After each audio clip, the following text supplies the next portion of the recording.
Před druhou světovou válkou v Zelově a okolních vesnicích bydlelo asi 3,5 tisíce potomků pobělohorských exulantů.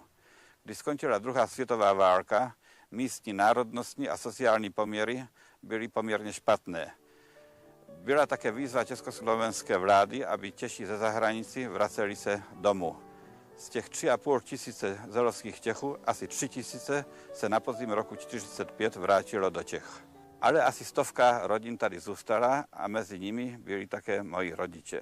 Zelov máme v Polsku. Tady máme Polsko, vidíte na té mapě. Tady je Hradec Králové, Náchod. Tady je Varšava. Tady jsou ty centra reformované a na prostředku je Zelov. Tady vás zveme do Zelova. Je z Prahy do Zelova asi 450 kilometrů. Dnes v Zelově žije asi 300 potomků českých exulantů. Jsou to potomci lidí, kteří před 2,5 stoletím odešli z rodné země do ciziny pro víru. No teď budou bohoslužby. A budeme tady spolu se sborem a s Panem Bohem prožívat společnost. No, myslím, že jsme už 13. generace těch, kteří tady byli. Těch, kteří se vystěhovali z Čech. Já jsem také dumná. Já jsem hrdá na to, že tak to je a dodnes ještě trošku tu češtinu rozumím, ale já bych řekla, že jsem už Polák nebo Polka z české tradice. A v české tradice vyrostla. No.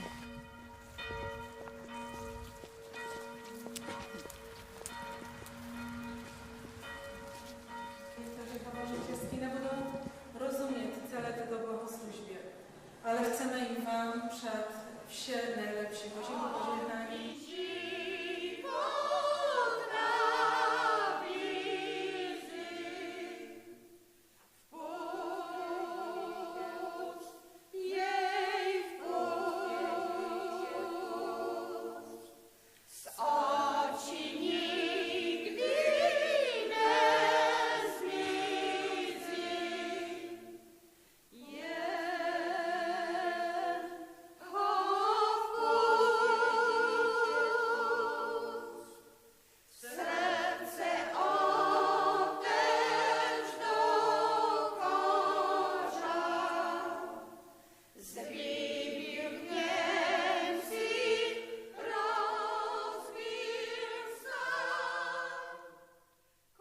Pro mě Zelovský kostel přirozeně znamená nové duchovní centrum pro emigranty, kteří sem přišli, mezi kterými byli také moji dávní předkové. Sám kostel má zvláštní historii. Emigranti okamžitě chtěli vybudovat kostel, jakmile přišli v roce 1803 do této krajiny a zakoupili toto panství. Bylo to velmi obtížné, ze začátku nemohli získat souhlas, ale potom v roce 1821 se pustili do stavby, byl položen základní kámen a během 4 let celé toto dílo bylo hotovo. Pro ně to byl mimořádný výkon a byl to projev obrovské obětavosti a obrovské touhy mít zde toto duchovní středisko.